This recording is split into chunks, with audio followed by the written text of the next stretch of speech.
Ma a Pilis-hegység környékén barangolunk, elsőként a középkori építészet egyik remek művét, illetve annak maradványait, a zsámbéki romtemplomot keressük fel.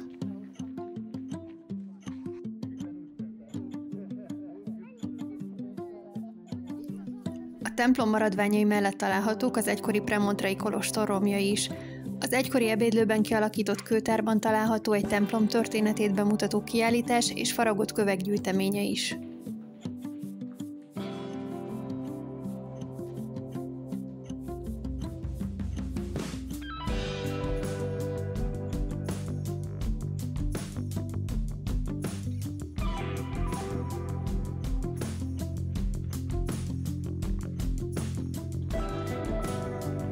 A templom a 13. században román és gótikus stílusban épült, jelenlegi formáját egy 1763-as földrengésnek köszönheti, aminek következtében egyik toronysisakja és több fala is ledőlt. Ezt követően köveinek nagy részét elhordták, így újjáépítésére nem került sor. Azonban helyreállítási munkákat, elsősorban állagmegóvási munkákat 1889-ben végeztek rajta. A rekonstruált vagy visszapótolt részekhez téglát használtak, így elkülöníthetővé válik a középkori részektől.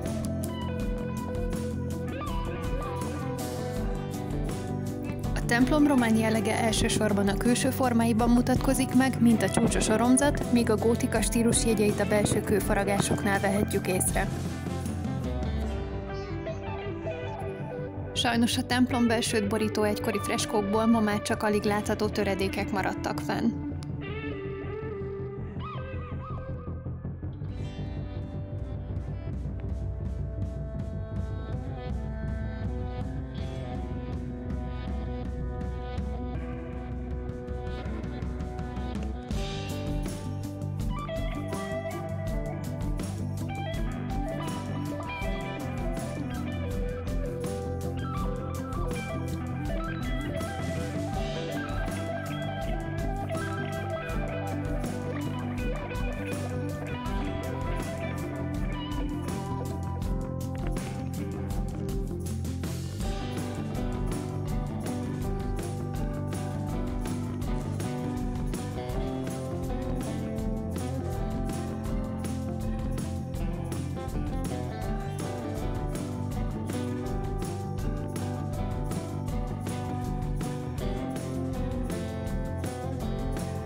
Második megállónk a Mi kis falunk című sorozat forgatási helyszíne, a Pilis festői völgyében elhelyezkedő Pilis-Szentlélek volt.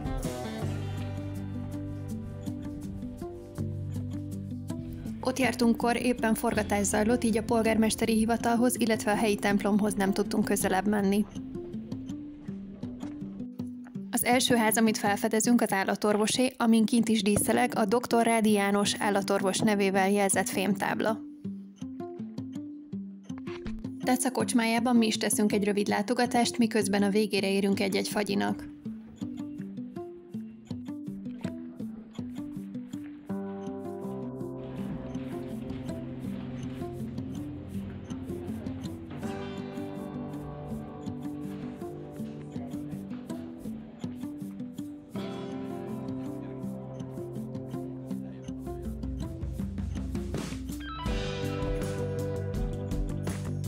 Gyuri és Erika házának udvara egy kicsit kisebbnek tűnt a valóságban. A főutcán találjuk Zsolt és Viki házát is. A Pajkaréti kocsma szintén Pilis-Szentléleken található. Zömbikné házát volt a legnehezebb megtalálni, mert leginkább ebből a szögből láthatjuk a sorozatban. A hivatal melletti kis utcában találjuk Füleki Károly polgármester házát.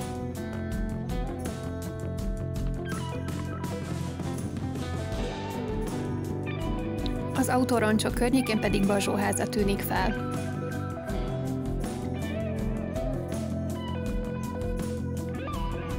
Pajkarét után Magyarország legnagyobb barokk palotáját, a gödöllői Grassalkovich kastélyt látogatjuk meg.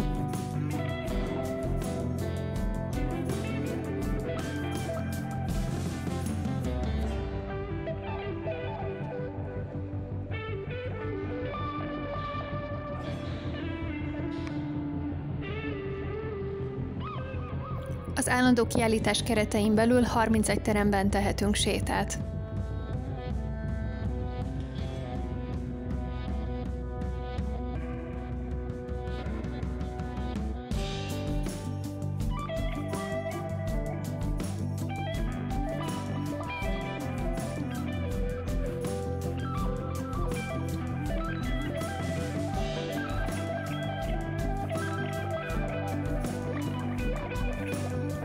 Az első 6 terem a Grassalkovich család 3 generációjának életét és a kastély első évszázadát mutatja be, ezen kívül bepillantást nyerhetünk a barokk templomba is.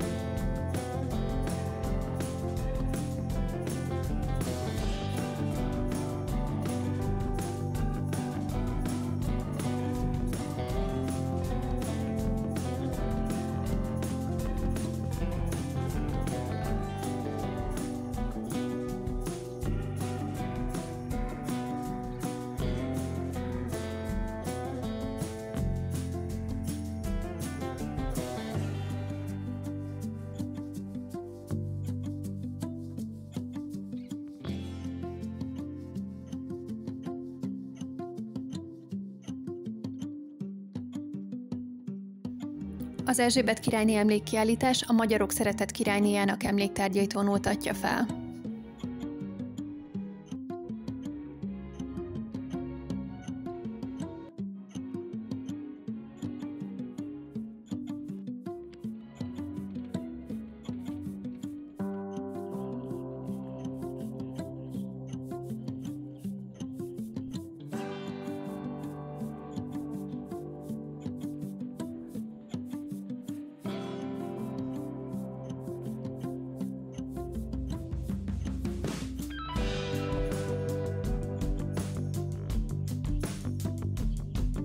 A kastélyt Grassalkovich Antal építette a 18. század közepén.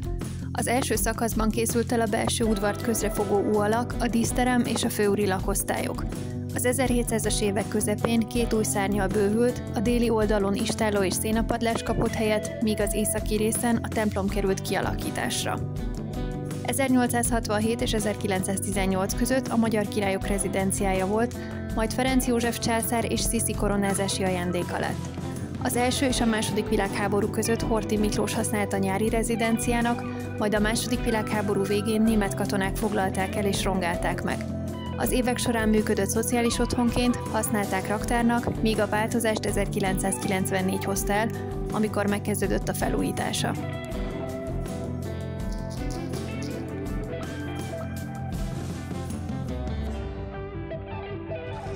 A kastély mellett tehetünk egy sétát a 18. században francia barokk mintára épült kertben is, melynek sajátossága, hogy nem a fő homlokzat előtt kapott helyet, hanem a kastély szárnyai által körbevett belső udvar folytatásaként alakították ki. A kertben ma szobrokat, több száz éves különleges fákat, mint hegyi mamutfenyőt vagy páfrányfenyőt is láthatunk.